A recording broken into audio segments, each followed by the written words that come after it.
Hi everyone. तो आज के इस वीडियो में हम पोइट्री सेक्शन के जितने भी राइटर हैं ना, ठीक है, ये आपके पोइट्री सेक्शन के जितने भी राइटर हैं, जितने भी पोएट हैं आपके, उनका हम रिवीजन करेंगे। उनके डेट ऑफ बर्थ, उनके आपके date of birth and date of death, उनको अवार्ड्स कब मिला था, कौन से अवार्ड्स मिले थे, और उनका जन्म कब हुआ था, उनकी डेथ कब हुई थी, उनका जो वर्क है, स्पेशली जो एलटी में जो वर्क्स मेंशन है, वो वर्क कब पब्लिश हुआ था, ये सारे इतना ही इस वीडियो में हम पढ़ने वाले हैं, रिवीजन करने वाले हैं। इस वीडियो में हम क्या करेंगे, रिवाइज करेंगे उसी चीज़ का, ज़्यादा नहीं इसमें। बस जैसे आपके विलियम शेक्सपियर हैं, तो इनका जन्म कब हुआ था, इनकी डेथ कब हुई थी, ये किस मूवमेंट से, किस एरा से बिलोंग करते हैं, इनके अवार्ड्स क्या हैं, और इनके जो वर्क हैं 29 एंड 138 ये कब आए थे। तो ऐसे हम पूरा पढ़ने वाले हैं आज की इस वीडियो में। सिर्फ पोइट्री सेक्शन को मैंने लिया है, ड्रामा सेक्शन नहीं लिया है, ना ही आपके प्रोज एंड फिक्शन, क्योंकि ज़्यादा मैशअप नहीं करना है हमें, ठीक है। सिर्फ पोइट्री सेक्शन को लेंगे, उसके बाद फिर ड्रामा सेक्शन को ऐसे ही ड्रामा सेक्शन का भी ले लेंगे, उसके बाद हम प्रोज एंड फिक्शन का ऐसे ही पूरा ले लेंगे, ठीक है। राइटर के date of birth, date of death, awards और उनके जो वर्क हैं, स्पेशली जो मेंशन है, वो वर्क्स कब आए थे, कब पब्लिश हुए थे, वो सारा हम ले लेंगे, ठीक है। तो आज हम पोइट्री सेक्शन को पहले कवर करते हैं। ओके, तो पोइट्री सेक्शन में सबसे पहले हम जानेंगे, ये एक बार ऐसे रिवीजन कर लेंगे, देन इसको हम प्रैक्टिस से रिवीजन कर लेंगे, तो वो और हमारा मजबूत हो जाएगा। अभी मैं चाहिए होती तो इसका प्रैक्टिस करा देती, क्योंकि मैंने ऑलरेडी इसका सब कुछ मतलब सारा जब पढ़ाया था वर्क, और वर्क के साथ है राइटर की बायोग्राफी वगैरह सब पढ़ाया है, तो चाहती मैं यहाँ पे आपको प्रैक्टिस करा देती, लेकिन नहीं, प्रैक्टिस से पहले थोड़ा सा एक रिवीजन हमको एक रिकॉल लेना पड़ेगा, उसके बाद इसका हम प्रैक्टिस कर लेंगे, तब वो सही रहेगा, ठीक है। तो स्टार्ट करते हैं। रेनिशा फर्स्ट टाइम वॉच कर रहे हैं चैनल को, तो चैनल को सब्सक्राइब, लाइक, शेयर, सब्सक्राइब ज़रूर कर दिया करें। और इस चैनल पर आपको ना थ्योरी की क्लास मिल रही है, एलटी की थ्योरी क्लास भी स्टार्ट है, जारी है वो भी, और हम लोग बहुत नज़दीक पहुंच गए हैं अपनी थ्योरी क्लास में, ठीक है। तो आज की जो क्लास में मैं थ्योरी नहीं कराऊंगी, आज मैंने प्रैक्टिस अभी जल्दी डाला है, उस प्रैक्टिस को देखिए और ये भी देखिए, ठीक है। सो स्टार्ट करते हैं रेनिशा एंड एलिजाबेथन एज से, late 16th century and early 17th century, ठीक है। इस समय कौन सा मूवमेंट, मतलब इस समय कौन सा ट्रेंड चल रहा था एलिजाबेथन एज में। एलिजाबेथन एज को जान लीजिए कि late 16th century, early 17th century को ही कहा जाता है एलिजाबेथन एज, यानी कि 16वीं सदी का अंत हो रहा था और 17वीं सदी की शुरुआत हो रही थी एलिजाबेथन एज में। और इस एज में सबसे ज़्यादा फोकस किस पर था, इस समय सबसे ज़्यादा फोकस था ह्यूमनिज्म पर, यानी कि रेनेशा टाइम पर ह्यूमनिज्म, मानवतावाद पर फोकस था। सोनेट पे ज़्यादातर लोग फोकस करते थे, सोनेट फॉर्म पर, 14 लाइन की पोइट्री लिखते थे तो 14 लाइन की कविता लिखते थे, 14 लाइन की रहती थी। उसके बाद मेटाफिजिकल कंसीट पे जोर देते थे, metaphysical conceit and epic religious theme, आध्यात्मिक विचार, धार्मिक एपिक पर जोर दिया गया इस मूवमेंट में, ठीक है। और इस मूवमेंट के सबसे प्रोमिनेंट राइटर हैं आपके विलियम शेक्सपियर की बात करेंगे हम, एलटी वाला चलेंगे, यानी कि एलटी में ये हमारे मेंशन है विलियम शेक्सपियर। और इनका जन्म कब हुआ था, तो इनका जन्म हुआ था 1564 में। इनकी डेथ कब हुई थी, तो इनकी डेथ हुई थी 1616 में, ठीक है। ये किस एरा से बिलोंग करते हैं, तो ये ध्यान रखना है, ये एलिजाबेथन एरा से बिलोंग करते हैं, और रेनेशा पीरियड में है, एलिजाबेथन एरा से ये बिलोंग करते हैं, ये ध्यान रखना है। इनको अवार्ड्स मिला था क्या, तो इनको जो अवार्ड्स था ना, उस समय आज जैसे अवार्ड्स नहीं थे, जब शेक्सपियर आपके थे ना, तो उस समय जैसे आज अवार्ड्स वगैरह मिलते हैं, तो उस समय ऐसे अवार्ड्स नहीं थे, लेकिन हाँ, इन्हें एक टाइटल ज़रूर दिया गया था, इन्हें एक स्टेटस मिला था नेशनल पोएट ऑफ इंग्लैंड का। तो ये चीज़ें ध्यान रखनी है कि इन्हें इंग्लैंड का राष्ट्र कवि माना जाता है, तो ये पॉइंट्स अपने ध्यान रखना है, ठीक है। इनकी दो पोएम मेंशन है जो आपके एलटी में है। सोनेट 29 जो लाइन स्टार्ट होती है, व्हेन इन डिसग्रेस मिसफॉर्चून, तो ये वाली लाइन स्टार्ट होती है, ये पब्लिश कब हुआ था, सोनेट 1609 में, इन शेक्सपियर सोनेट में, ठीक है। दूसरी सोनेट इनकी कौन सी है, सोनेट 138, जो ये लाइन से शुरू होती है, when my love swears that she is made of truth, ठीक है। तो ये लाइन से शुरू होती है, ये 138 है। तो ये जो 138 है ना, ये सबसे पहले कब पब्लिश हुई थी, तो सबसे पहले ये 1599 में पब्लिश हुआ था, जब पैसिनेट पिलग्रिम आया था। पैसिनेट पिलग्रिम में ही सबसे पहले सोनेट 138 पब्लिश हुआ था, जिसको पब्लिश किसने किया था? विलियम जैगार्ड ने किया था, है ना, जिसमें 20 पोएम्स की ये जो पैसिनेट पिलग्रिम है ये 20 पोएम्स की एंथोलॉजी थी। ठीक है, इसमें ना 20 पोएम्स थे, 20 पोएम्स की ये एंथोलॉजी थी, जिसमें से 15 जो पोएम्स थी वो किसी और राइटर की थी, अदर राइटर की थी। इसमें से सिर्फ 5 पोएम्स ही ऐसी थी जो आपके शेक्सपियर की थी। ठीक है, अब 5 पोएम्स में कौन कौन सी पोएम्स थी? तो सोनेट, ध्यान रखना, सोनेट 138 एंड सोनेट 144, ये दोनों सोनेट थे। और 3 पोएम्स लव्स लिबर लॉस्ट से ली गई थी। 3 पोएम, इनका जो वर्क था ना लव्स लिबर लॉस्ट, वहाँ से ली गई थी। तो ये टोटल 5 पोएम्स ही शेक्सपियर के थे। लेकिन विलियम जैगार्ड ने क्या किया था, ये जो 20 पोएम्स, 15 जो पोएम और किसी अदर राइटर के थे, ये सब मिलाकर उन्होंने विलियम शेक्सपियर के नाम से पब्लिश करा दिया था कि हाँ विलियम शेक्सपियर के 20 पोएम्स हैं। दरअसल ऐसी बात नहीं थी, सिर्फ विलियम शेक्सपियर के 5 पोएम्स ही थी। तो ये पॉइंट्स ध्यान रखना है। और सबसे पहले सोनेट 138, सोनेट 144 इसी पैसिनेट पिलग्रिम में सबसे पहले पब्लिश हुई थी। ठीक है, देन उसके बाद जब शेक्सपियर की सोनेट 154 1609 में पब्लिश हुआ बाय थॉमस थॉर्प, उसमें भी सेकेंड टाइम ये दोनों पोएम फिर पब्लिश हुई। तो ये पॉइंट्स आपने ध्यान रखना है। ठीक है, अब आ जाते हैं, यहाँ तक कवर हो गया। ठीक है, यहाँ तक हो गया कवर, मुझे लगता है ये क्लियर होगा। अब हम नेक्स्ट पे आ जाते हैं जॉन डन पे। जॉन डन भी इसी एरा के ही थे, ज़्यादा नहीं थे, सब एरा वाइज ही है। जॉन डन भी इसी एरा से ही बिलोंग करते थे, क्योंकि मेटाफिजिकल कंसीट के लिए ये जाने ही जाते हैं। तो जॉन डन भी इसी एरा से, इसी एरा के इर्द गिर्द ही बिलोंग करते थे। तो ये ध्यान रखना है।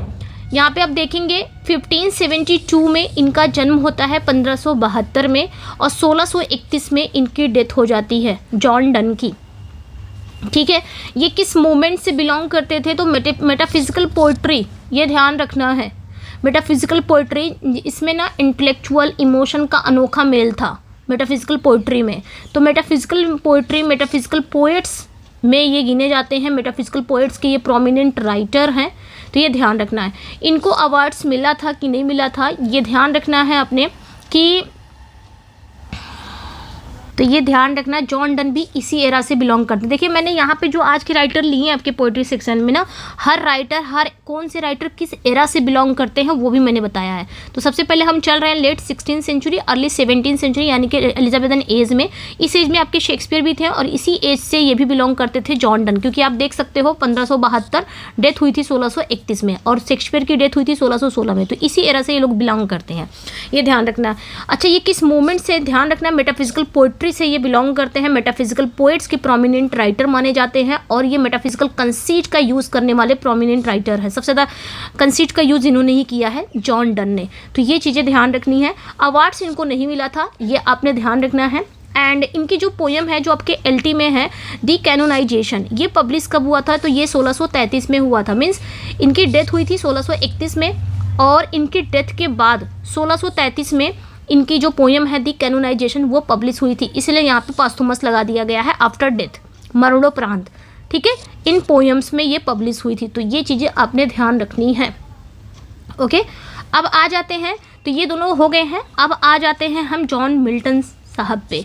तो जॉन मिल्टन जी भी ये बिलेटेड, मतलब बिलेटेड एलिजाबेथन पोएट हैं। इन्हें कहा जाता है बिलेटेड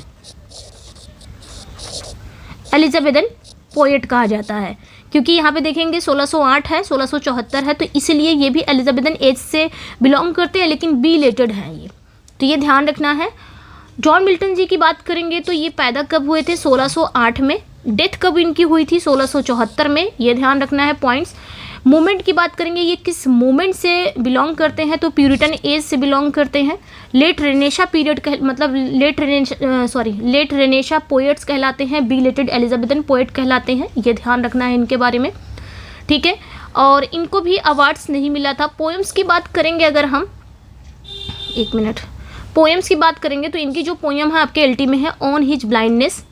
ठीक है, ऑन हिज ब्लाइंडनेस जो सोनेट 19 है, ये ना 19 पब्लिश कब हुआ था? 1673 में, और रिटन अप्रॉक्स ये 1652 में ये लिखा गया था, जब आपके मिल्टन पूरी तरह से ब्लाइंड हो गए थे 1652 में, 44 ईयर्स ओल्ड। उस समय ये 44 साल के थे जब ये कम्प्लीटली ब्लाइंड हो गए थे 1652 में, और उसी समय ऑन हिज ब्लाइंडनेस को लिखा गया था और कहा जाता है कि पब्लिश हुआ था ये 1673 में। तो ये पॉइंट्स आपने ध्यान रखना है। लेकिन एक पॉइंट्स और आपने ध्यान रखना है यहाँ पे कि ऑन हिज ब्लाइंडनेस की टाइटल मिल्टन ने नहीं दिया था। ऑन हिज ब्लाइंडनेस, जब मिल्टन ने ऑन हिज ब्लाइंडनेस लिखा था ना, तो मिल्टन ने उसकी टाइटल क्या दिया था, व्हेन आई कंसीडर, ठीक है, when I consider how my light is spent, ये इन्होंने टाइटल दिया था, when I consider how my light is spent, यानी कि इस पोएम की जो फर्स्ट लाइन है वही ये टाइटल थी। लेकिन बाद में थॉमस न्यूटन ने, ये ध्यान रखना, बाद में थॉमस न्यूटन ने 1761 में इसको टाइटल दिया था ऑन हिज ब्लाइंडनेस, इसलिए ऑन हिज ब्लाइंडनेस है। अगर मिल्टन ने ये टाइटल दिया होता ना तो ऑन माई ब्लाइंडनेस लिखे होते, लेकिन थॉमस न्यूटन ने 1761 में ये टाइटल दिया था। तो ये पॉइंट्स ध्यान रखना है, आ भी सकता है ये सारे पॉइंट्स, तो मैं यहाँ पे बता दे रही हूँ, ठीक है। तो ये पॉइंट ध्यान रखना। अब दूसरी जो पोएम मेंशन है वो पैराडाइज लॉस्ट है। तो पैराडाइज लॉस्ट का बुक 1 यानी कि 1 से लेके 26 लाइन ही है, ये आपको पढ़ना है ना, यही मेंशन था ना। तो ये पब्लिश कब हुआ था, तो जो पैराडाइज लॉस्ट ना वो 2 बार आया था, यानी कि 2 वर्जन में आया था। इसका जो फर्स्ट वर्जन है वो 1667 में आया था, जिसमें 10 बुक्स था। तो फर्स्ट इसका कब आया था, यानी कि फर्स्ट जो इसका वर्जन है वो कब आया था, 1667 में आया था, जिसमें 10 बुक्स थी। बाद में इसका सेकेंड वर्जन आया 1674 में, जिसमें 12 बुक्स थी, ये ध्यान रखना है। और कौन सी बुक को इन्होंने वो कर दिया था, स्प्लिट करके बनाया था 12 बुक्स, तो ये भी ध्यान रखना है। बुक 7 एंड 10, ये 2 बुक ऐसी थी जिसको स्प्लिट करके इन्होंने 12 बुक्स बनाया था। तो ये पॉइंट्स अपने ध्यान रखनी, इतने सारे पॉइंट्स हैं, ये सारे पॉइंट्स आपके टिप पर होनी चाहिए, आपके टिप्स पर होनी चाहिए ये सारे पॉइंट्स, क्योंकि यहाँ से क्वेश्चन आ भी सकते हैं। अगर ये जो चीज़ें मैं एक्स्ट्रा बता रही हूँ ये नहीं आ रहे हैं, तो ये चीज़ें तो ज़रूर आ सकते हैं कि कब पब्लिश हुआ था, कब क्या डेथ है, कब बर्थ, इनका डेथ, ये सारी चीज़ें आ सकती हैं, कौन से मूवमेंट से बिलोंग करते हैं। अभी हम इनके वर्क भी देखेंगे, वो भी रिवीजन कर लेंगे, इनके वर्क, जितने भी राइटर है ना, कि वर्क से भी हो सकता है क्वेश्चन आ सकते हैं। अगर हम 2018 का पेपर उठा लें तो वहाँ से वर्क से क्वेश्चन आए थे, तो वर्क का भी हम क्वेश्चन करेंगे, ठीक है। तो ये आपके ख़त्म हो गए, इतने में आ जाते हैं आपके रेनेशा और एलिजाबेथन एज में। ये 3 राइटर बिलोंग करते हैं, विलियम शेक्सपियर, जॉन डन और आपके मिल्टन भी है, क्योंकि इन्हें लेट रेनेशा कहा जाता है, बिलेटेड एलिजाबेथन पोएट कहा जाता है। तो यहाँ पे ध्यान होंगे। अब यहाँ से एक और नया पीरियड स्टार्ट होता है, new classical and Augustan age, 18th century. यहाँ से 18th सेंचुरी स्टार्ट हो जाती है। अब न्यू क्लासिकल या यूँ बोलो कि अगस्टन एज के कौन कौन से राइटर हैं ये भी देख लेते हैं। अब एक चीज़ ध्यान रखना, न्यू क्लासिकल पीरियड कब से कब तक है, तो 1660 से लेके 1798 तक, ये आपका ना न्यू क्लासिकल पीरियड कहलाता है, 1660 से लेके 1798। अब इसमें भी 3 सब पीरियड है, मतलब इसमें भी डिवाइडेड है। जैसे रेनेशा पीरियड था ना, उसमें एलिजाबेथन एज था, कैरोलिन एज था, है ना, वो सारे एज थे। वैसे इसमें भी है, जैसे आपके रेनेशा में भी सब पीरियड डिवाइडेड थे ना, आपके एलिजाबेथन एज था, देन आपका कैरोलिन एज आ गया, देन आपका जैकोबियन एज आ गया। उसी तरह न्यू क्लासिकल पीरियड भी 1660 से लेके 1798 था, इसमें भी सब पीरियड में बटा हुआ था। जैसे कि 1660 से लेके 1700 ये जो पीरियड था ये एज ऑफ ड्राइडन था, ठीक है, ये एज ऑफ ड्राइडन था। इस एज में आपको क्या मिलेंगे, जॉन ड्राइडन वगैरह। उसके बाद 1700 से लेके 1745 ये जो पीरियड था, ये इस पीरियड को हम अगस्टन एज कहते हैं। ये अक्सर पूछा जाता है एग्जाम में, अगस्टन एज कब से कब तक है, तो 1700 से लेके 1745 ये अगस्टन एज है, जो ये हम पढ़ने वाले अगस्टन एज। उसके बाद 1745 से लेके 1798 ये जो एज था ना, इस एज में आपको ना एज ऑफ डॉक्टर जॉनसन मिलते हैं, बेन जॉनसन सैमुअल जॉनसन, इस एज में आपको मिलते हैं। तो 1745 से लेकर 1798 में इस एज में एज ऑफ डॉक्टर जॉनसन, इसे एज ऑफ एनलाइटनमेंट भी कहते हैं। इसे एज ऑफ एनलाइटनमेंट भी कहते हैं, एज ऑफ ट्रांजिएंट भी कहते हैं, इसे ट्रांजिएंट एज भी कहते हैं। तो ये पॉइंट्स ध्यान रखना है। और 1700 से लेके 1745 ये जो एज है ये अगस्टन एज है। इस एज में आपके जोसेफ एडिशन, अलेक्जेंडर पॉप वगैरह मिलते हैं जो हम पढ़ने वाले हैं। और इसी एज को हम कहते हैं 18वीं सेंचुरी, जैसे कि अगस्टन। तो न्यू क्लासिकल पीरियड में बताया 1760 से लेके 1798, 1660 से लेके 1798 में, ये सब पीरियड में बताया भी, सब पीरियड इसी तरह बटा हुआ है। 1798 से आपका रोमांटिक एरा स्टार्ट हो जाता है। तो हम पढ़ने वाले हैं अगस्टन एज। तो यहाँ पे ये जो पीरियड था ना आपका न्यू क्लासिकल पीरियड, ये किस पे जोर दे रहा था, यानी कि अगस्टन जब आपके अलेक्जेंडर पॉप वगैरह थे तो ये किस पे जोर दे रहा था। तो ये ध्यान रखना, ये जो 18वीं सेंचुरी था ना, इस एज में किस पे जोर दिया गया, रीज़न पे जोर दिया गया, लॉजिक, शटायर पे जोर दिया गया, व्यंग किया गया, and heroic couplets and classical imitation, पुरानी क्लासिकल शैली की नकल पर जोर था। पुरानी क्लासिकल जो इमिटेशन थी जैसे कि ग्रीक वगैरह, जैसे कि आपके ग्रीक रोमन, उन पर ये लोग क्या करते थे, ग्रीक रोमन जैसे कि आप देख सकते हो होमर है, ठीक है, वर्जिल है, उनकी नकल करके ये लोग लिखते थे। और ये लोग ना लॉजिक पर ध्यान देते थे, तर्क पर बातें करते थे, इनकी पोइट्री वगैरह, इनके वर्क वगैरह तर्क पर रहते थे। और ये लोग सटायर करते थे, व्यंग करते थे। और इस एरा के सबसे इम्पॉर्टेंट जो हैं आपके अलेक्जेंडर पॉप हैं। तो अलेक्जेंडर पॉप को ध्यान रखना है, इनका जन्म कब हुआ था, 1688 में, ठीक है, और इनकी डेथ कब हुई थी, 1744 में, ठीक है। ये किस मूवमेंट से बिलोंग करते हैं, तो अगस्टन एज, यानी कि सटायर के लिए काफ़ी जाने जाते हैं। एक चीज़ ध्यान और देना कि हीरोइक कपलेट्स का भी इसमें सबसे ज़्यादा यूज हुआ इसी एज में, अगस्टन एज में। ड्राइडन ने भले ही शुरू किया था, ड्राइडन ने हीरोइक कपलेट्स का यूज़ किया है, लेकिन इसे सबसे ज़्यादा किसने यूज़ किया है, सबसे ज़्यादा पॉपुलर किसने बनाया है, अलेक्जेंडर पॉप ने बनाया है। किसका, हीरोइक कपलेट का। तो ये चीज़ें ध्यान रखनी है, इसी एरा में था, न्यू क्लासिकल एरा में ही हीरोइक कपलेट्स की शुरुआत हुई थी, ठीक है, इन्होंने यूज़ किया था ड्राइडन ने। अलेक्जेंडर पॉप की बात कर लेंगे तो इनका जन्म हुआ था 1688 में और इनकी डेथ हुई थी 1644 में। मूवमेंट की बात करेंगे तो अगस्टन एज से ये बिलोंग करते हैं, ये आपने ध्यान रखना है। और ये एक सटायरिस्ट थे, ठीक है, व्यंगकार। इनकी पोइट्री अक्सर, इनकी जो पोइट्री वगैरह इनका वर्क है ना, ये व्यंग सटायर ज़्यादा है, ठीक है। तो इनको अवार्ड्स नहीं मिला था। इनकी पोएम की बात करेंगे जो आपके एलटी में मेंशन है, the rape of the lock, canto first, जो पब्लिश कब हुआ था, 1712 में हुआ था।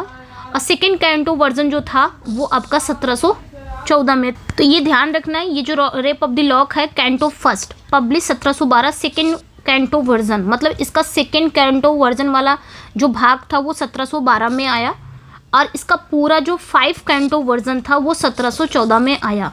ये ध्यान रखना। खैर इसमें एलटी में रेप ऑफ द लॉक का कैंटो फर्स्ट ही पूछा गया था, ठीक है, तो ये आपने ध्यान रखना है। ये इतना समझ में आ गया। अब हम आ जाते हैं थॉमस ग्रे। तो थॉमस ग्रे भी इसी एरा में आपके मिलेंगे, लास्ट तक मिल ही जाएंगे।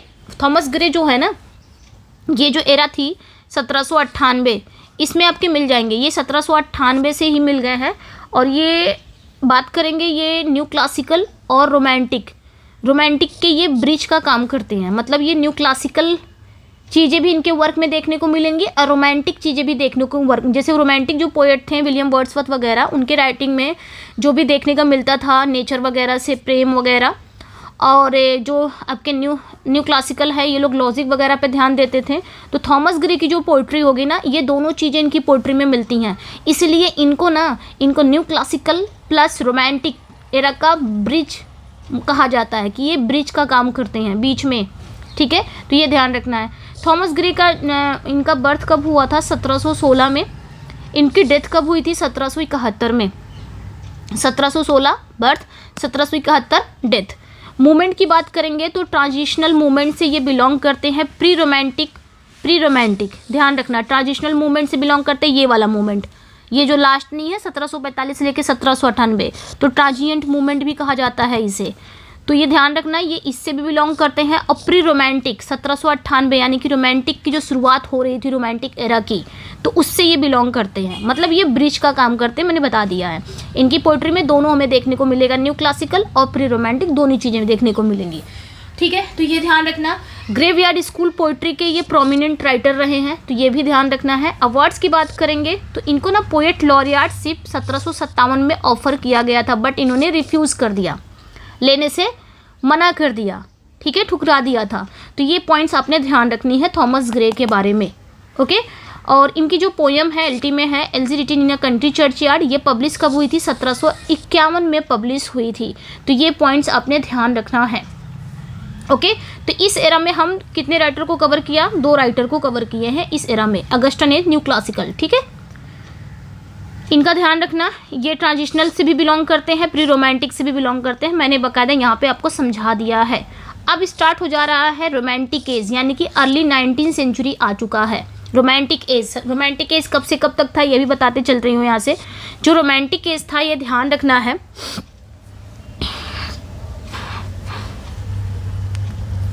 रोमांटिक एज की बात करेंगे तो 1798 से लेके 1837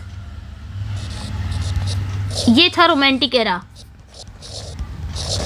ठीक है। ये जो एरा था ये रोमांटिक एरा था, 1798 और 1837। इस एरा में लोग किस पे जोर देते थे, मतलब कौन सा ट्रेंड चल रहा था इस एरा में, रोमांटिक एरा में? इस एरा में ध्यान रखना ये लोग नेचर पे जोर देते थे, celebration of nature, emotion, individualism and imagination. तो ये चीज़ें ध्यान रखनी है आपने, ठीक है। ये चीज़ें आपने ध्यान रखनी है, मतलब नेचर से प्रेम इनकी पोइट्री में हमें देखने को मिलेगा। आप देख सकते हो वर्ड्सवर्थ की जितनी भी पोइट्री है, मोस्ट ऑफ द पोएम आप देखोगे कि उनकी पोइट्री में सिर्फ नेचर से प्रेम इन्होंने दिखाया है। इमोशन पे लोग जोर देते थे, इमोशन पे, कल्पना पर, इमोशन पे जोर देते थे। ये लोग ना इंडिविजुअलिज्म पर जोर देते थे, ये सब इस एरा की पहचान थी। इमेजिनेशन पे जोर देते थे, जैसे कि एस.टी. कॉलरिज वगैरह हैं, ठीक है। तो ये चीज़ें ध्यान रखनी है, ये लोग सबसे ज़्यादा इमोशन, नेचर एंड इंडिविजुअलिज्म पर जोर देते थे। मतलब इनकी पोइट्री में हमें नेचर, इमोशंस, इंडिविजुअलिज्म, इमोशन जैसे कि लिरिक वगैरह, राइटर अपनी जो अंदर की इनर जो इमोशन है, जो फीलिंग है, उसको बयान करते थे अपनी पोइट्री में। जैसे कि वेस्ट विंड है, जैसे कि ओडा ग्रेशियन अर्न है, जैसे कि टिंटन अबे है, ये सब क्या करते थे? राइटर के अंदर जो भी फील, जो भी भावनाएं आती थी उसको एक्सप्रेस कर रहे हैं। और लिरिक की शुरुआत, लिरिक जो है ना, कहा जाता है लिरिक में क्या होता है, इसमें यही होता है ना कि राइटर, लिरिक में जो पोएट है वो अपने पर्सनल फीलिंग, पर्सनल इमोशन को बयान करता है। तो सबसे ज़्यादा लिरिक इसी एरा में फेमस हुई थी, क्योंकि ये सब राइटर यही सब करते थे, मतलब नेचर पे जोर देते थे, इमोशन पे, इंडिविजुअलिज्म पर, इमेजिनेशन पर। तो ये चीज़ें पॉइंट्स ध्यान रखना है। मैं साथ साथ एरा भी बताते चल रही हूँ, डेट भी बताते चल रही हूँ, और ये भी बताते चल रही हूँ कि इस एरा में कौन सा ट्रेंड चल रहा था, राइटर किस पे जोर दे रहे थे, राइटर अपना वर्क जब लिख रहे थे तो किस पर ज़्यादा वर्क लिख रहे थे। समझ में आया? तो इस एरा में आपके आ जाते हैं विलियम वर्ड्सवर्थ, ये ध्यान रखना। इस एरा में काफ़ी हैं, जैसे कि इस एरा में 2 जनरेशन आते हैं। फर्स्ट जनरेशन में आपके कौन कौन आते हैं? तो विलियम वर्ड्सवर्थ हैं एंड एस.टी. कॉलरिज हैं। फर्स्ट जनरेशन में विलियम वर्ड्सवर्थ हैं, एस.टी. कॉलरिज हैं, विलियम ब्लैक भी आते हैं शायद इसमें, हाँ विलियम ब्लैक भी आते हैं। तो सेकेंड जनरेशन में पी.बी. शैली, जॉन किट्स और आपके लॉर्ड बायरन, ये सेकेंड जनरेशन में आते हैं। खैर, विलियम वर्ड्सवर्थ की बात करेंगे तो इनका जन्म 1770 में हुआ था और इनकी डेथ हुई थी 1850 में, ये आपने ध्यान रखना है। एंड बात करेंगे ये किस मूवमेंट से बिलोंग करते हैं, तो रोमांटिसिज्म, और ये लेक पोएट में आते हैं, ठीक है। लेक पोएट में कौन कौन से राइटर हैं? तो आपके विलियम वर्ड्सवर्थ हैं, आपके रॉबर्ट साउदी हैं, और कौन है? एस.टी. कॉलरिज हैं। ये भी पूछ लिया जाता है, एग्जाम का ये फेवरेट क्वेश्चन है, यहाँ से भी क्वेश्चन आ सकते हैं। तो लेक पोएट में ये तीनों राइटर हैं, ठीक है। तो ये ध्यान रखना है। अवार्ड्स की बात करेंगे तो इनको अवार्ड क्या मिला था? Poet laureate of the UK, इनको अवार्ड्स मिले थे। ये पोएट लॉरियट थे यूके के, और इनको ये कब से कब तक थे? तो 1843 में इनको ऑफर किया गया था, पोएट लॉरियट बनाया गया था 1843 से। और ये कब तक थे? तो 1850 तक थे ये यूके के पोएट लॉरियट रहे, जब तक इनकी डेथ नहीं हो गई, ठीक है। तो ये ध्यान रखना है। एक चीज़ और ध्यान रखना है यहाँ पे, अच्छा 1843 में ये पोएट लॉरियट तो बन गए थे, लेकिन 1843 इनके पहले कौन था? तो ये ध्यान रखना, 1813 से 1843 तक रॉबर्ट साउदी थे, ये थे पोएट लॉरियट। और 1843 में 1843 में इनकी डेथ हो जाती है। इनकी जब डेथ हो जाती है तब जाके वर्ड्सवर्थ बनते हैं 1843 में, और 1843 से लेके 1850 तक वर्ड्सवर्थ ही रहते हैं पोएट लॉरियट, जब तक इनकी डेथ नहीं हो जाती है। और जब 1850 में इनकी डेथ हो जाती है तब ध्यान रखना कि बहुत सारे लोगों को ऑफ़र किया जाता है, लाइक उनको भी, अरे रॉबर्ट ब्राउनिंग की जो वाइफ है उनको भी ऑफ़र किया जाता है 1850 में। लेकिन उसके बाद ध्यान रखना 1850 से ऑफ़र तो किया जाता है लेकिन बनता नहीं कोई है, ये ध्यान रखना। 1850 से फिर टेनिशन को बनाया जाता है। 1850 से लेके 1892 तक टेनिशन रहते हैं, 1892 तक, यानी कि आफ्टर वर्ड्सवर्थ कौन बनता है पोएट लॉरियट, टेनिशन बनते हैं, ठीक है, टेनिशन बनते हैं। और इनका कार्यकाल बहुत लंबा रहता है 1850 से लेके 1892 तक, जब तक इनकी डेथ नहीं हो जाती है। तो ये 3 चीज़ें आपने ध्यान रखनी है पोएट लॉरियट से लेके, लेक पोएट का भी ध्यान रखना है। साथ साथ मैं कई फैक्ट भी बताते चल रही हूँ, जो जो मुझे दिमाग में आ रहा है वो बताते जा रही हूँ, ठीक है। ये चीज़ें मुझे याद है और ऐसा है कि मैंने ये यूँ बोलो कि मैं रिकॉल कर रही हूँ, खुद बता रही हूँ, ठीक है। तो ये चीज़ें ध्यान रखनी है। आ जाते हैं इनकी पोएम के बारे में। टिंटन एबे, तो टिंटन एबे कब पब्लिश हुआ था? 1798 में पब्लिश हुआ था। ये एक ना बैलेट्स नहीं बोल सकते, लिरिकल बैलेट्स नहीं बोल सकते, हाँ लिरिकल बैलेट्स में ये हुआ था, पब्लिश हुआ था 1798 में, बट ये एक ना ये लिरिकल बैलेट्स में पब्लिश हुआ था, ठीक है। टिंटन एबे 1798 में पब्लिश हुआ था। दूसरा जो इनका वर्क है the world is too much with us, ये कब पब्लिश हुआ था? ये 1807 में पब्लिश हुआ था, पोएम्स इन 2 वॉल्यूम्स में, ठीक है। तो ये पॉइंट्स ध्यान रखना है आपने। तो ये थे आपके वर्ड्सवर्थ के। अब हम आ जाते हैं पर्सी बायशी शैली। हम लोग रोमांटिक एरा में चल रहे हैं, तो पर्सी बायशी शैली भी रोमांटिक एरा से ही बिलोंग करते हैं, ठीक है। आ गए हैं हम लोग पर्सी बायशी शैली में। तो इनका जन्म कब हुआ था? 1792 में इनका जन्म हुआ है और डेथ कब हुई है? 1822 में इनकी डेथ हुई है। तो ये पॉइंट ध्यान रखना है, 1792 में इनका जन्म हुआ है, 1822 में इनकी डेथ हुई है, ठीक है, पर्सी बायशी शैली की। और ये मूवमेंट की बात करेंगे, किस मूवमेंट से बिलोंग करते हैं? तो ये रोमांटिसिज्म मूवमेंट से बिलोंग करते हैं, यंगर जनरेशन में आते हैं। ये जो वर्ड्सवर्थ है ना, ये ओल्ड जनरेशन में आते हैं।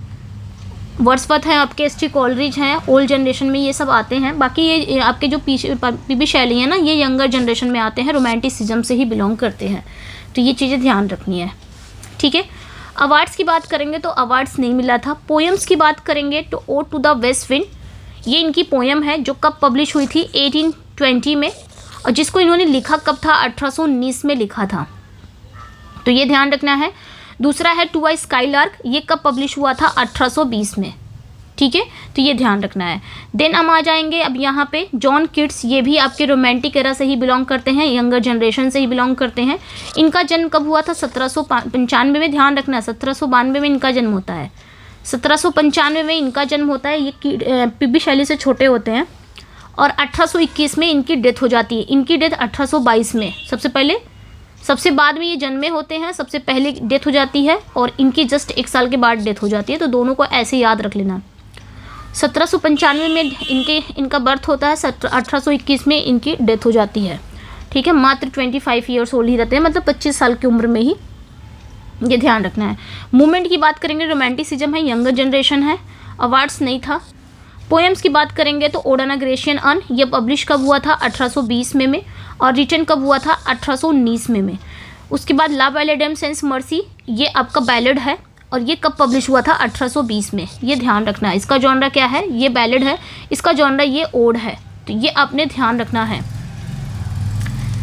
ठीक है। अब हम आ जाते हैं विक्टोरियन एज में, यानी कि mid to late 19th century. 19th century का जो मिड टू लेट है, विक्टोरियन एरा में हम लोग आ गए हैं। विक्टोरियन एरा में कौन कौन से राइटर हैं? अब यहाँ पे बात करेंगे Victorian age, mid to late 19th century. अब इसमें भी क्या था ना, विक्टोरियन एज जो था ना, ये मिड टू लेट, यानी कि इसमें भी 3 सब पीरियड थे, जैसे कि अर्ली विक्टोरियन, फिर उसके बाद मिड विक्टोरियन, फिर लेट विक्टोरियन। तो आइए यहाँ पे पहले हम जान लेते हैं कि अर्ली विक्टोरियन कब से कब तक था, मिड विक्टोरियन कब से कब तक था, देन लेट विक्टोरियन कब से कब तक था, ठीक है। यहीं पे इतनी दूर में जान लेते हैं हम। तो ये ध्यान रखना है यहाँ पे, जो आपका अर्ली विक्टोरियन था ना, अर्ली विक्टोरियन कब से कब तक था? ये 1837 से 1850 तक था। ये अर्ली विक्टोरियन एरा में आते हैं। विक्टोरियन एज मैंने बताया कि कब से कब तक था, तो विक्टोरियन एज 1837 से लेके 1901 तक ये विक्टोरियन, पूरा विक्टोरियन एज है। अब इसमें भी मतलब तीन बार ये क्या हुआ है, बटा हुआ है, अर्ली, मिड टू लेट, इसमें बटा हुआ। तो अर्ली विक्टोरियन, तो ये ध्यान रखना, जो अर्ली विक्टोरियन है ये 1837 से लेके 1850 है। और इस एरा में, यानी कि अर्ली विक्टोरियन में आप देखोगे तो लोग, जो राइटर थे वो किस पे जोर देते थे, इंडस्ट्रियलाइजेशन पे, सोशल रिफॉर्म पे जोर देते थे। और इस अर्ली विक्टोरियन के जो प्रोमिनेंट राइटर थे, जैसे कि चार्ल्स डिकेंस थे, ये अर्ली विक्टोरियन में आते थे। चार्ल्स डिकेंस जो आपके ओलिवर ट्विस्ट के लिए जाने जाते हैं, शार्लेट ब्रॉन्टे थी एंड एलिजाबेथन बैरेट ब्राउनिंग थी। तो ये अर्ली विक्टोरियन में ये तीनों राइटर आते हैं, प्रोमिनेंट हैं, ठीक है। जैसे कि एलिजाबेथ बैरेट ब्राउनिंग अपने सोनेट फ्रॉम पुर्तगीज के लिए जानी जाती है ना। उसके बाद हम आ जाएंगे मिड विक्टोरियन। राइटर को भी अगर आप नोट डाउन कर सकते हैं तो, क्योंकि मेरे यहाँ पे जगह नहीं है, मैं लिख नहीं पाऊंगी। तो मिड विक्टोरियन में कौन कौन आता था, पहले जान लेंगे। मिड विक्टोरियन 1850 से 1870 तक ये मिड विक्टोरियन था, ठीक है। ये मिड विक्टोरियन 1850 से लेके 1870। तो मिड विक्टोरियन जो था वो किस पे जोर देते थे, जो मिड विक्टोरियन के राइटर थे वो रियलिज्म पे जोर देते थे। किस पे, रियलिज्म पे जोर देते थे, रियलिज्म पे। और वो नॉवल, इसी मिड विक्टोरियन में ही नॉवल जो था वो फ्लरिश हुआ था, ठीक है। जो नॉवल था वो फला फूला था इसी मिड विक्टोरियन में 1850 से लेकर 1870 के बीच में।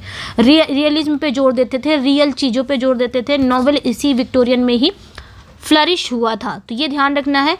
मिड विक्टोरियन के जो प्रोमिनेंट राइटर थे, जैसे कि जॉर्ज इलियट हो गए जो मिडिल मार्च के लिए जाने जाते हैं, आपके थॉमस कार्लाइल हो गए, ये मिड विक्टोरियन में आते हैं, पास्ट एंड प्रेजेंट के लिए जाने जाते हैं। एल्फ्रेड लॉर्ड टेनिसन इसी एरा में आते हैं, है तो विक्टोरियन में ही लेकिन मिड विक्टोरियन में आते हैं, ठीक है। तो ये ध्यान रखना है, जो इन मेमोरियन के लिए जाने जाते हैं। उसके बाद आप आ जाएंगे लेट विक्टोरियन। लेट विक्टोरियन की बात अगर हम करेंगे तो लेट विक्टोरियन कब से कब तक था, 1870 से लेके 1901 आ गया ना, 1837 से लेके 1901, 1870 से लेके 1901, ये जो था ना ये लेट विक्टोरियन था। इसमें क्या था, इसमें जो राइटर थे ना वो emergence of aestheticism and pre modernist theme पर लिखते थे। एस्थेटिसिज्म पर लिखते थे, प्री मॉडर्निस्ट जो थीम होती थी उस पर लिखते थे, ठीक है। तो ये ध्यान रखना। इस लेट विक्टोरियन में कौन कौन से राइटर आपके आए, जैसे कि ऑस्कर वाइल्ड आ गए, जैसे आपके ऑस्कर वाइल्ड आ गए, ऑस्कर वाइल्ड हो गए, जैसे कि आपके हार्डी हो गए, थॉमस हार्डी हो गए, जैसे कि आपके रॉबर्ट लुइस हो गए, है ना, स्टीवेंसन, आर्ट फॉर आर्ट सेक के लिए जो जाने जाते हैं, ठीक है। ये ध्यान रखना है, जैसे ऑस्कर वाइल्ड हो गए, हार्डी हो गए, रॉबर्ट लुइस स्टीवेंसन हो गए। तो ये चीज़ें ध्यान रखनी है, ये आपके लेट विक्टोरियन में आते हैं। तो जिस तरह आपका अभी मैंने पिछला बताया new classical period sub period में बटा हुआ है, वैसे ये विक्टोरियन एज भी early, mid to late period में ऐसे बटा हुआ है। तो इस चीज़ को अपने ध्यान रखना है। अब आ जाते हैं विक्टोरियन एरा में, हम देखेंगे तो कौन सा ट्रेंड चल रहा था, यानी कि विक्टोरियन एरा में लोग जो राइटर थे वो किस पे जोर दे रहे थे। तो ड्रामेटिक मोनोलॉग का काफ़ी जोर शोर था, ड्रामेटिक मोनोलॉग का, ठीक है। ड्रामेटिक मोनोलॉग आप जान ही रहे हो। Conflict between science and religion, Victorian era में ये था कि विज्ञान और धर्म के बीच काफ़ी कॉन्फ्लिक्ट चल रहा था कि किस पे विश्वास करें, विज्ञान पे विश्वास करें या धर्म पर। जैसे कि आपने मैथ्यू आर्नोल्ड का डोवर बीच पढ़ा है, डोवर बीच में यही तो बताया है उन्होंने कि जिस तरह समुद्र का पानी घटता जा रहा है उसी तरह लोगों की जो आस्था है धर्म के लिए वो कम होती जा रही है, क्योंकि विक्टोरियन एरा में ही सारी चीज़ें, साइंस भी आ गया था और धर्म भी था। तो लोग ये विश्वास नहीं कर पा रहे कि हमें धर्म पर विश्वास करना चाहिए या विज्ञान। और इवेंचुअली ऐसा हो रहा था कि लोग विज्ञान की तरफ भागे जा रहे थे, विज्ञान को ही लॉजिक मतलब लॉजिक पर अपना ध्यान दे रहे थे, विज्ञान को ही मान रहे थे। धर्म से धीरे धीरे इनकी आस्था खत्म हो रही थी, इसलिए डोवर बीच में इन्होंने ये बात कही है, ठीक है। तो ये चीज़ें ध्यान रखना है, इस पर ज़्यादातर इन्होंने जोर दिया। एंड एलेजी की भी शुरुआत इसी में हो गई थी, शोक गीत भी राइटर लिखने लगे, ड्रामेटिक मोनोलॉग भी लिखने लगे, इसका यूज़ करने लगे। तो इस एरा में ये सारी चीज़ें थी। अब हम बात करेंगे, एल्फ्रेड लॉर्ड टेनिसन इसी एरा से बिलोंग करते थे। एल्फ्रेड लॉर्ड टेनिसन याद रखना ये मिड विक्टोरियन में आते हैं। जैसे हम बात करेंगे यहाँ पे इनके जन्म कब हुआ था, तो इनका जन्म 1809 में हुआ था, ठीक है। इनका जन्म कब हुआ था? 1809 में।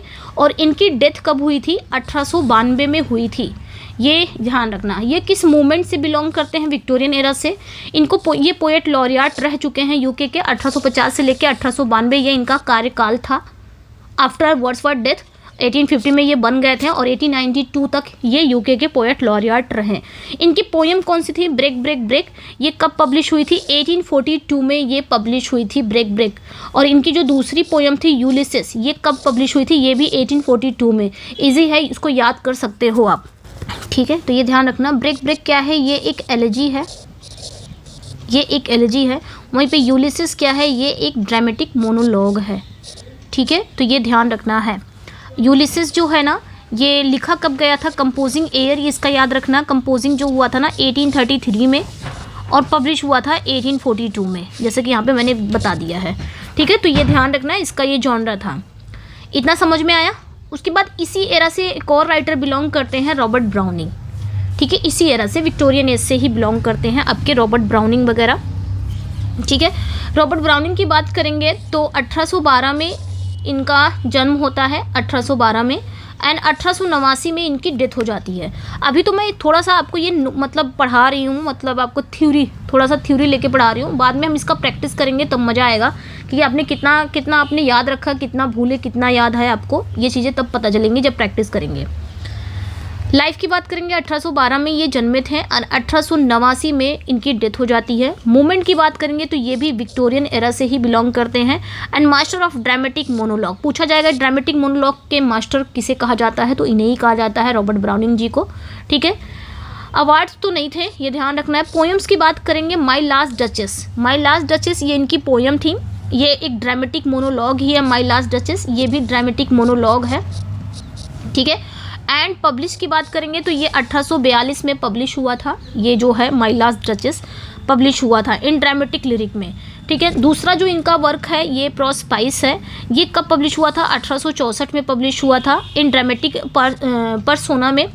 और डेथ के डर पर जीत के बारे में है ये प्रोस्पाइस, कि जो लोग मौत से डरते नहीं हैं, कि मौत से डर लगता, बहुत सारे लोगों को ना मौत से डर लगता है, तो मौत के डर पर जीत के बारे में है ये जो प्रोस्पाइस है। तो पब्लिश कब हुआ था? 1864 में, ये ध्यान रखना है। अब आ जाते हैं, इसी एरा से एक और राइटर बिलोंग करते हैं, मैथ्यू अर्नोल्ड, विक्टोरियन एरा से। यहाँ पे मैंने एरा इसलिए दे दिया ना ताकि आप कंफ्यूज ना हो कौन सा राइटर किस एरा से बिलोंग करता है, ये भी बहुत जानना ज़रूरी है, कौन से एरा से कौन से राइटर बिलोंग करते हैं। तो पूरा एकदम पोइट्री सेक्शन ना पूरा एकदम एरा वाइज है, इसको अच्छे से पढ़ लीजिएगा 2-3 बार, क्लियर हो जाएगा। इसमें सिर्फ पोइट्री सेक्शन का लिया है, उसके बाद ड्रामा सेक्शन का लेंगे। मैथ्यू अर्नोल्ड की बात करेंगे, लाइफ की बात करेंगे, 1822 में ये जन्मे थे एंड 1888 में इनकी डेथ हो जाती है, ठीक है। ये किस मूवमेंट से बिलोंग करते हैं? तो ये भी विक्टोरियन एरा से ही बिलोंग करते हैं। मैथ्यू अर्नोल्ड विक्टोरियन एरा से ही बिलोंग करते हैं एंड मेलनकॉलिक स्केप्टिसिज्म में है ये, ठीक है, मैथ्यू अर्नोल्ड, ये ध्यान रखना है।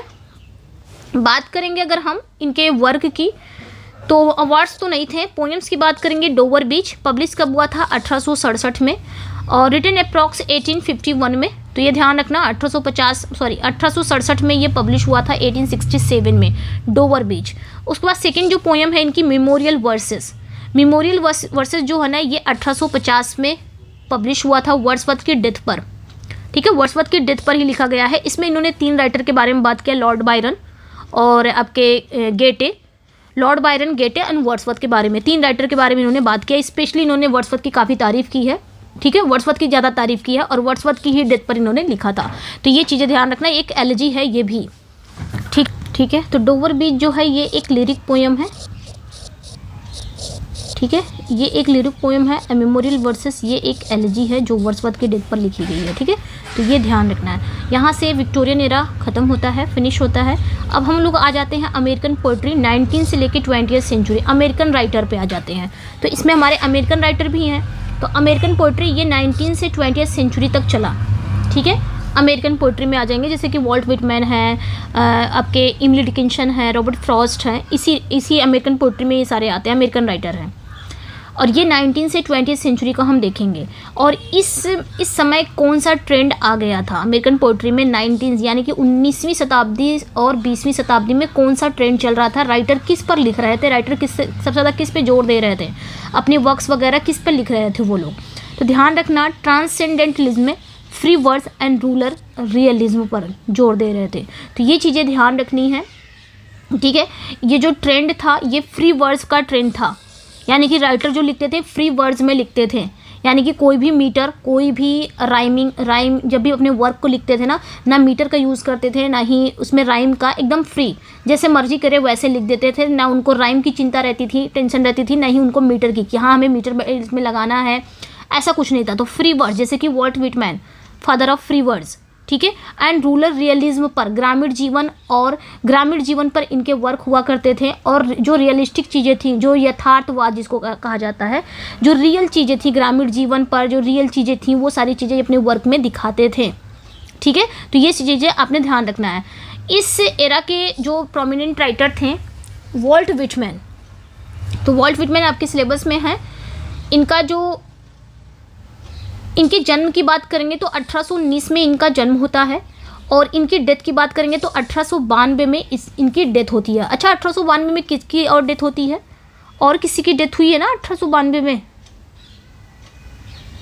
ये रहे एडविन लॉर्ड टेनिसन के। तो इस तरह याद रख सकते हो, लॉर्ड टेनिसन की भी डेथ 1892 में हुई है और वॉल्ट विटमैन की भी डेथ 1892 में हुई है। इस तरह आप याद रख सकते हो, ठीक है। ये किस मूवमेंट से बिलोंग करते हैं, तो ये ट्रांसेंडेंटलिज्म और फ्री वर्ड्स से बिलोंग करते हैं, ठीक है।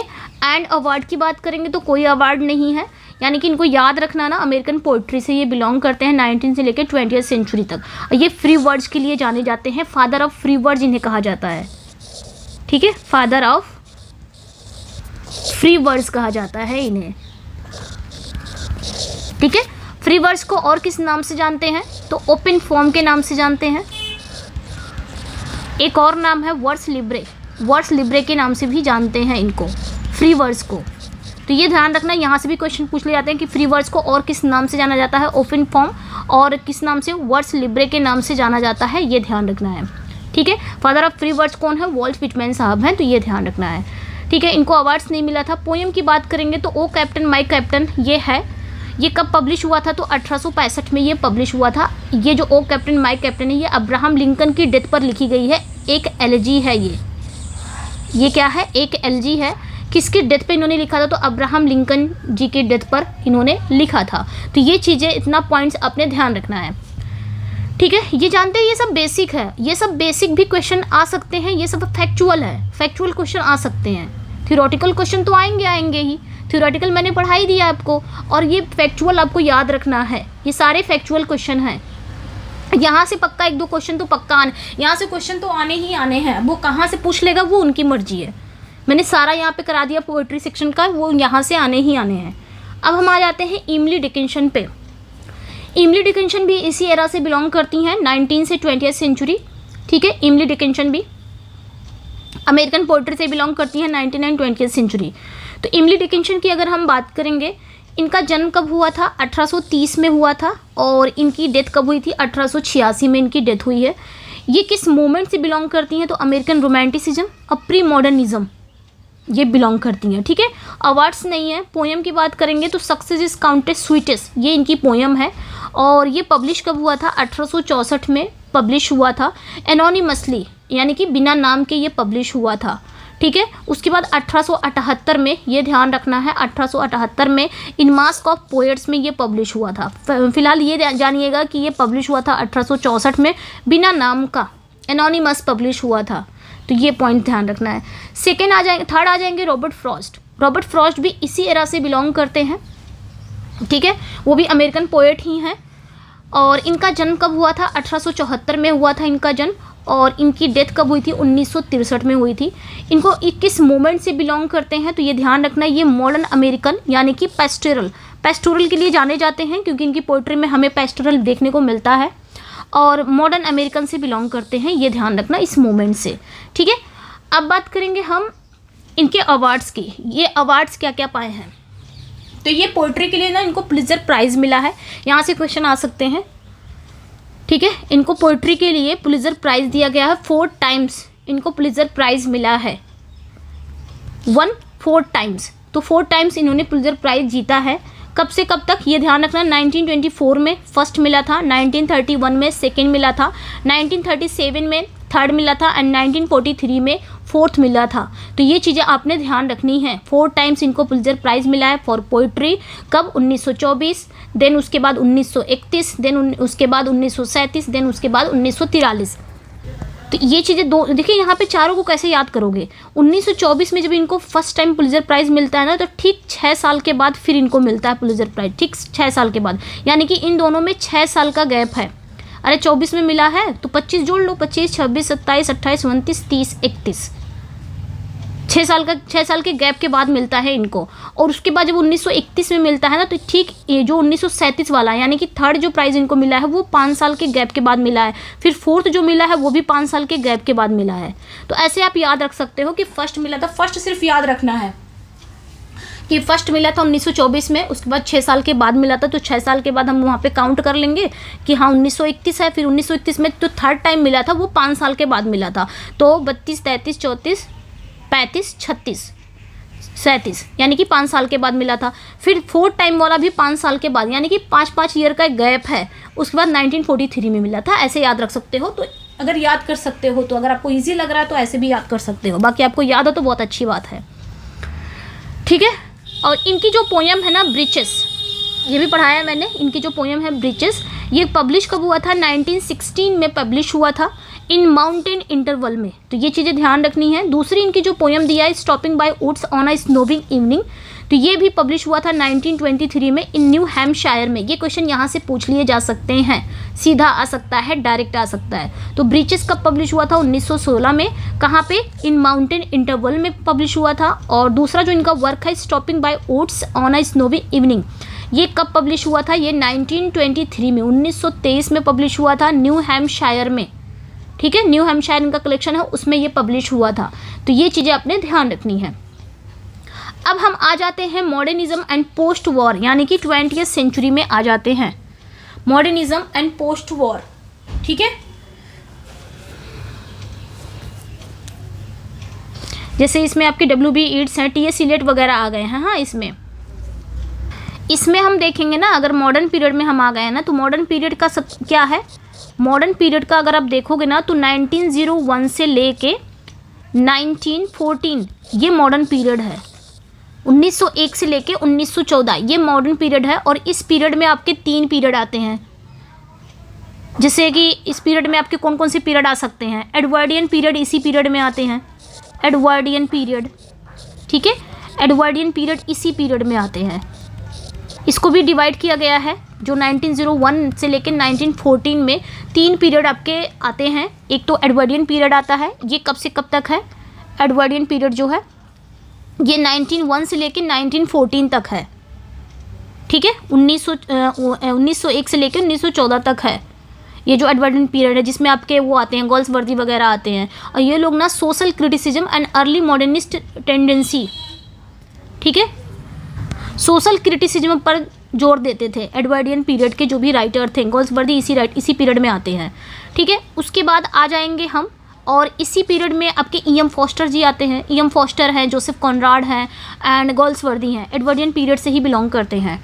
उसके बाद आ जाएगा दूसरा Georgian period, GEORGIAN, Georgian period आ जाता है।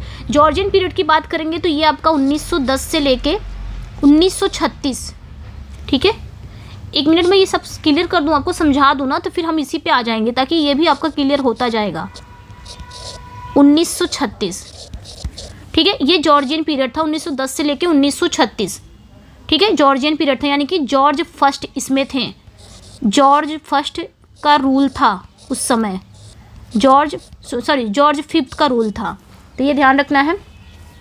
और इसमें ना ट्रांजिशनल पीरियड था ये। जॉर्जियन पोइट्री वॉज प्रोमिनेंट, ठीक है। जॉर्जियन पोइट्री सबसे ज़्यादा इसमें फ्लरिश हुई थी। और इसके जो प्रोमिनेंट राइटर थे रॉबर्ट ब्रूक थे, D.H. लॉरेंस थे, इसी पीरियड में आते हैं D.H. लॉरेंस वगैरह, ठीक है। सनशाइन लवर के लिए जाने जाते हैं, तो ये ध्यान रखना है। उसके बाद आपके मॉडर्न पीरियड आता है। मॉडर्न पीरियड जो हम ये पढ़ने वाले हैं, ये वाला मॉडर्निज्म, मॉडर्न पीरियड आता है। ठीक है, मॉडर्न पीरियड में हम देखेंगे तो ये 1914 से लेके 1945 ये मॉडर्न पीरियड था। 1914 से लेके 1945 ये मॉडर्न पीरियड था। और ये जो 1901 से लेके 1900 मॉडर्न पीरियड में ये भी आता है एडवर्डियन पीरियड, और जॉर्जियन पीरियड इसी पीरियड में आता है। फिर अलग से ये मॉडर्न पीरियड था 1914 से लेके 1945 तक था ये। और इसमें एक्सपेरिमेंटेशन इन स्टाइल, फॉर्म, ये सारी चीज़ों पर ध्यान दिया गया था, जिसमें आपके टी.एस. इलियट आते हैं इसी पीरियड में। टी.एस. इलियट आते हैं एंड जेम्स जॉयस आते हैं, जैसे कि वर्जीनिया वुल्फ वगैरह इसी पीरियड में आते हैं, तो ये ध्यान रखना। इसके बाद आपका आ जाता है post modern period. Post modern period जो कब से 1945 से लेके प्रेजेंट तक है, पोस्ट मॉडर्न पीरियड, ये ध्यान रखना, जिसमें आपके सलमान रुश्दी, जॉर्ज ऑरवेल वगैरह आते हैं इसमें। समझ में आया? तो ये पॉइंट्स आपने ध्यान रखना है। ये जो है ना, ये पॉइंट्स मॉडर्न पीरियड का, मॉडर्न पीरियड में ये सब आ जाता है। ठीक है, 1901 से लेकर 14 तक ये एडवर्डियन पीरियड इसी में आते हैं, जॉर्जियन पीरियड इसी में आते हैं। देन आपका 1914 से लेकर 1945 ये मॉडर्न पीरियड है, ये ध्यान रखना है। और ये जो एडवर्डियन पीरियड में क्या था, ये एडवर्ड सेवन का रूल था, इसमें एडवर्ड सेवन का रूल था। खैर यहाँ पे मैंने समझा दिया लेआउट। अब यहाँ पे आते हैं हम लोग मॉडर्निज्म पोस्ट वॉर, यानी कि 20th सेंचुरी। इस समय कौन सा मूवमेंट चल रहा था, कौन सा ट्रेंड था, कौन से राइटर, मतलब राइटर जो थे वो अपने वर्क किस पे लिख रहे थे, तो ये ध्यान रखना है। इस समय, उस समय का जो ट्रेंड चल रहा था ना मॉडर्निज्म पोस्ट वॉर में, निराशा का था, फ्रेगमेंटेशन का था, डिसइल्यूजनमेंट का था, सिंबॉलिज्म का था, साइकोलॉजिकल डेप्थ का था। यानी कि निराशा का दौर चल रहा था। पोएट के वर्क में हमें निराशा देखने को मिलती थी, डिसइल्यूजनमेंट देखने को मिलता था, सिंबॉलिज्म देखने को मिलता था, मनोवैज्ञानिक गहराई देखने को मिलती थी। ठीक है, और इस प्रोमिनेंट, मतलब इसके जो राइटर हैं W.B. येट्स हैं।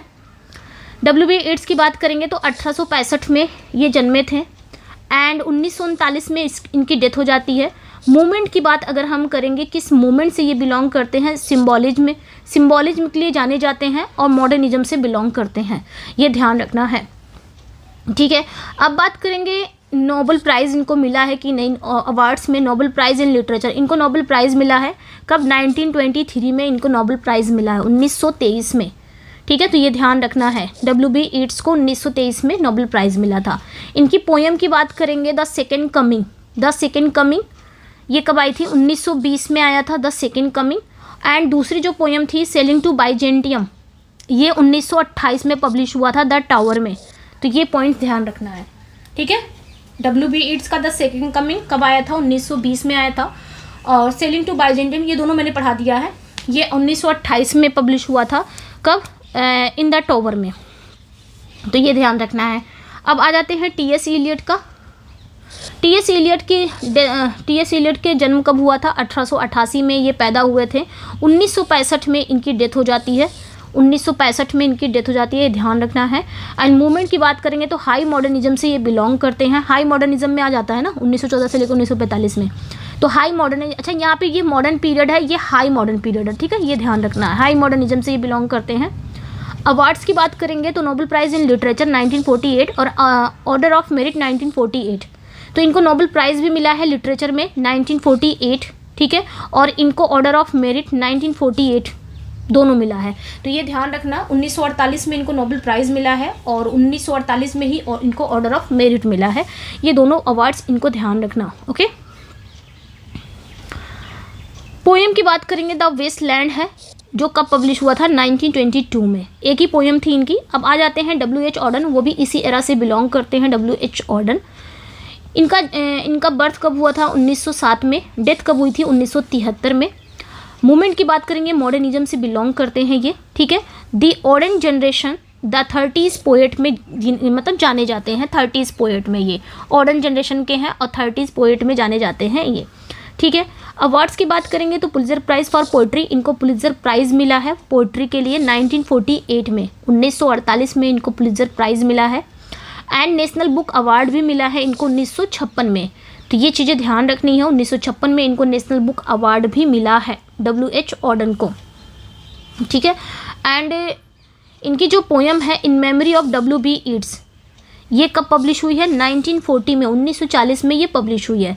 नेक्स्ट राइटर पे आ जाएंगे फिलिप लार्किन, इसी एरा से बिलोंग करते हैं फिलिप लार्किन भी।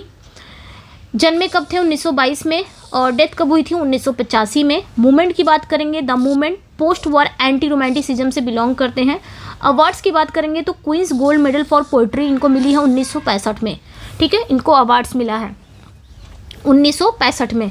और इनका जो वर्क है वॉन्ड्स, ये पढ़ाया है मैंने, इनका जो वर्क है वॉन्ड्स, ये कब पब्लिश हुआ था? 1955 में, द लेस डिसीव्ड में पब्लिश हुआ था। तो ये चीज़ें ध्यान रखनी है। नेक्स्ट पे आ जाएंगे टेडी ह्यूज, ये भी इसी एरा से बिलोंग करते हैं। 1930, 1930 में ये जन्मे थे, 1998 में इनकी डेथ हो जाती है। एंड मूवमेंट की बात करेंगे तो पोस्ट मॉडर्निज्म से बिलोंग करते हैं, एनिमल इमेजरी के लिए जाने जाते हैं, ये पोस्ट मॉडर्न में पहुंच गए हम लोग, ठीक है। ये रहा पोस्ट मॉडर्न 1945 प्रेजेंट, तो ये पोस्ट मॉडर्न में हम लोग पहुंच गए हैं। ये जो है ना, ये पोस्ट मॉडर्न से बिलोंग करते हैं, ठीक है, ये ध्यान रखना है। अवार्ड्स की बात करेंगे तो पोएट लॉरियट ऑफ यूके, इनको पोएट लॉरियट भी बनाया गया था यूके का। 1984 से लेके 1998 तक ये यूके के पोएट लॉरियट भी रहे हैं, ठीक है, ये ध्यान रखना है। Ted Hughes. पोएम की बात करेंगे क्रो अलाइट्स, ये शायद मैंने पढ़ाया नहीं है अभी, और ये पब्लिश हुआ था 1970 में पब्लिश हुआ है, और इन crow from the life and songs of the crow में, तो ये चीज़ें ध्यान रखनी है। अब हम लोग आ जाते हैं Indian and post colonial poetry, 20th century में आ जाते हैं। इंडियन पोइट्री के कौन कौन राइटर थे, इंडियन और पोस्ट कॉलोनियल पोइट्री के कौन कौन से राइटर हैं, वो इसी में हम देख लेते हैं, ठीक है। तो इस जो इंडियन था यानी कि पोस्ट कॉलोनियल जो पोइट्री थी, उसमें कौन सा ट्रेंड चल रहा था? भारतीय और उत्तर औपनिवेशिक कविता, यही तो थी पोस्ट कॉलोनियल पोइट्री और भारतीय। इसमें कौन सा ट्रेंड चल रहा था? तो ध्यान रखना है, इसमें ट्रेंड था ना आइडेंटिटी क्राइसिस, यानी कि पहचान की संकट चल रही थी, यानी कि आइडेंटिटी क्राइसिस, अपने आप को पहचान देना पड़ता था, नाम बताना पड़ता था।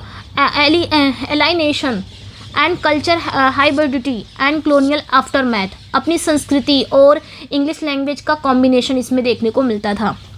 इसमें राइटर थे रविन्द्रनाथ टैगोर जी थे, ठीक है। इनका जन्म कब हुआ था? 1861 में, और इनकी डेथ कब हुई थी? 1941 में, ठीक है। और ये किस मूवमेंट से बिलोंग करते हैं? बंगाली रेनेसा, यानी कि मिस्टिसिज्म के लिए जाने जाते हैं, बंगाली रेनेसा से बिलोंग करते हैं ये, ठीक है। अवार्ड्स की बात करेंगे तो नोबेल प्राइज़ इन लिटरेचर, इनको नोबेल प्राइज़ मिला है लिटरेचर में 1933। किसके लिए मिला था? गीतांजलि के लिए ही मिला था इनको। और ये ध्यान रखना, लिटरेचर में नोबेल पाने वाले पहले एशियाई पर्सन यही थे, ठीक है, एशियाई थे। पोएम्स की बात करेंगे, गीतांजलि 11, लीव द चैंटिंग, ये कब पब्लिश हुआ था? 1910 में, बंगाली में पब्लिश हुआ था, और उसके बाद इंग्लिश में ये 1912 में पब्लिश हुआ। तो ये ध्यान रखना, गीतांजलि का जो नंबर 11 है, जिसका नाम क्या है? लीव दिस चैंटिंग, ये बंगाली में पब्लिश हुआ था 1910 में, दोबारा से ये पब्लिश हुआ था इंग्लिश में 1912 में, तो ये ध्यान रखना है। गीतांजलि की बात करेंगे, गीतांजलि 12 की, जिसका टाइटल क्या है? फ्रूट गैदरिंग, जिसमें हम पढ़ने वाले हैं गोविंदास डिसिपल। ये कब आया था, कब पब्लिश हुआ था? 1916 में पब्लिश हुआ था। कहाँ पे? इन फ्रूट गैदरिंग में ये पब्लिश हुआ था, तो ये ध्यान रखना है, काफ़ी अच्छा पॉइंट्स है। आ जाते हैं इंडियन में, ये भी बिलोंग करते हैं इंडियन से, नजीम एज़ेकिएल, ये भी मॉडर्न इंडियन इंग्लिश पोइट्री से ही बिलोंग करते हैं। नजीम एज़ेकिएल की बात करेंगे, 1924 में इनका जन्म होता है, 2004 में। ये सब ना पोस्ट मॉडर्न में आते हैं, इंडियन में आते हैं, पोस्ट मॉडर्न में आते हैं, ठीक है। तो 1924 में ये जन्मे थे, 2004 में इनकी डेथ हो जाती है, ठीक है। एंड मूवमेंट की बात करेंगे तो मॉडर्न इंडियन इंग्लिश पोइट्री, यानी कि इंडियन इंग्लिश पोइट्री के मॉडर्निज्म से ये बिलोंग करते हैं, पोस्ट मॉडर्निज्म से, ठीक है। अवार्ड्स की बात करेंगे तो इनको साहित्य अकेडमी अवार्ड मिला था 1983 में, इनको पद्मश्री भी मिला है 1988 में, तो ये चीज़ें ध्यान रखनी है, ठीक है। साहित्य अकेडमी अवार्ड इनको 1983 में, 1983 में मिला है, पद्मश्री 1988 में मिला है। इनकी जो पोएम है नाइट ऑफ द स्कॉर्पियन, ये कब पब्लिश हुआ था? 1965 में पब्लिश हुआ था नाइट ऑफ द स्कॉर्पियन। कहाँ पे? इन द एग्जैक्ट नेम में पब्लिश हुआ था। फिलॉसफी की बात करेंगे तो इनकी जो दूसरी पोएम है फिलॉसफी, ये कब पब्लिश हुई थी? 1965 में, इन द एग्जैक्ट नेम में ही दोनों पोएम पब्लिश हुई थी 1965 में। इजी है, दोनों को याद कर सकते हो आप, 1965 में, इन द एग्जैक्ट नेम में, ठीक है। अब आ जाते हैं ए.के. रामानुजन, ये भी आपके इसी मूवमेंट से बिलोंग करते हैं, ट्रांजिशनल डायस्पोरा। ए.के. रामानुजन, ध्यान रखना है, ए.के. रामानुजन अच्छा भी और हैं, ड्रेक वॉलकॉट हैं, कमला दास हैं, फिर फिनिश है। चलो 1 घंटे में मैंने इसको कंप्लीट कर दिया। आपके पोइट्री सेक्शन कंप्लीट हो गया यहाँ पे। ए.के. रामानुजन की बात करेंगे अगर हम, तो इनका जन्म कब हुआ था? 1929 में, और इनकी डेथ 1993 में हो गई थी। मूवमेंट की बात करेंगे ट्रांजिशनल एंड डायस्पोरा मूवमेंट की अगर हम बात करेंगे तो ये ट्रांजिशनल और डायस्पोरा यानी कि इंडियन राइटिंग से ही बिलोंग करते थे ये भी, ठीक है। अवार्ड्स की बात करेंगे तो इनको साहित्य अकेडमी अवार्ड मिला था 1999 में पास्थुमस, क्योंकि 1993 में इनकी डेथ हो जाती है तो 1999 में इनके आफ्टर डेथ इनको मिला था साहित्य अकेडमी अवार्ड। अब पद्म श्री भी इनको मिला है 1976 में, तो ये चीज़ें ध्यान रखनी है। 1976 में इनको पद्म श्री मिला था। पोएम की बात करेंगे, ऑबिचुअरी पोएम है, पब्लिश हुआ था 1971 में इन रिलेशन में, ठीक है, तो ये ध्यान रखना। ऑबिचुअरी मतलब शोक संदेश। नेक्स्ट पे आएंगे ड्रेक वॉलकॉट। ड्रेक वॉलकॉट जो है ये 1930 में इनके जन्मे थे, 2017 में ये डेथ हुई थी इनकी, ठीक है। ड्रेक वॉलकॉट की मूवमेंट की बात करेंगे तो ये पोस्ट कॉलोनियल से बिलोंग करते हैं, कैरेबियन एज के हैं, कैरेबियन एरा के हैं, पोस्ट कॉलोनियल से बिलोंग करते हैं, ठीक है, ये ध्यान रखना है, ओके, ठीक है। कैरेबियन एरा से बिलोंग करते हैं, पोस्ट कॉलोनियल से बिलोंग करते हैं। अवार्ड्स की बात करेंगे, नोबेल प्राइज़ इन लिटरेचर इनको 1992 में मिला था, ठीक है, ड्रेक वॉलकॉट को। और इनकी जो पोएम थी अ फार क्राई फ्रॉम अफ्रीका, पब्लिश कब हुई थी? 1962 में इन अ ग्रीन नाइट में पब्लिश हुई थी, तो ये ध्यान रखना है, काफ़ी अच्छा पॉइंट्स था। एंड लास्ट है कमला दास, ये इंडियन ही हैं, ठीक है, ये भी इंडियन से ही बिलोंग करती हैं। लाइफ है 1934 में ये जन्मी थी एंड 2009 में इनकी डेथ हो गई थी कमला दास की, ठीक है, कमला दास की डेथ हो गई थी 2009 में। मूवमेंट की बात करेंगे, कन्फेशनल पोइट्री से ये बिलोंग करती हैं। अवार्ड इनको मिला था साहित्य अकेडमी अवार्ड 1985 में, ठीक है, साहित्य अकेडमी अवार्ड इनको 1985 में मिला था। और पोएम थी एन इंट्रोडक्शन, पब्लिश कब हुआ? 1965 में इन समर इन कैलकाटा में पब्लिश हुआ था। तो ये थी भाई, ये थी थोड़ी सी बायोग्राफी सारे राइटर की। बायोग्राफी देखिए इसमें क्या क्या था आपको, राइटर किस एरा से बिलोंग करते हैं ये था, और उस एरा में कौन सी चीज़ पर राइटर ध्यान देते थे, मतलब कौन सा ट्रेंड मूवमेंट चल रहा था उस एरा में। और इसमें देखेंगे राइटर की बर्थ एंड डेथ, राइटर किस मूवमेंट से बिलोंग करता है, राइटर के अवार्ड, राइटर की जो वर्क मेंशन है एलटी में वो कब आए थे, कब पब्लिश हुए थे, उनका जॉनरा भी थोड़ा थोड़ा हमने जान लिया है। तो कैसा लगा? ये थे आपके, थोड़ा सा रिवीजन था, रिवीजन के लिए मैंने इसको रखा है, और इसको हम प्रैक्टिस करेंगे तो ज़्यादा सही हो जाएगा, ठीक है। जब प्रैक्टिस करेंगे तो ज़्यादा हमारा रिवीजन हो जाएगा, रिकॉल हो जाएगा, बस रिकॉल के लिए मैंने इसको दिया था। अब प्रैक्टिस करेंगे तो सही हो जाएगा। कैसा लगा अपना फीडबैक ज़रूर दीजिएगा। अब फीडबैक मिलेगा ना तो इसका मैं और रिवीजन आपके ड्रामा सेक्शन का करा देंगे, फिर प्रोज एंड फिक्शन का करा देंगे इसी तरह। कैसा लगा अपना फीडबैक ज़रूर दीजिएगा। क्या इसका ड्रामा सेक्शन प्रोज सेक्शन कराया जाए ये भी बताइएगा। बाय बाय, मिलते हैं नेक्स्ट वीडियो में। Thank you for watching, bye, like share subscribe जरूर।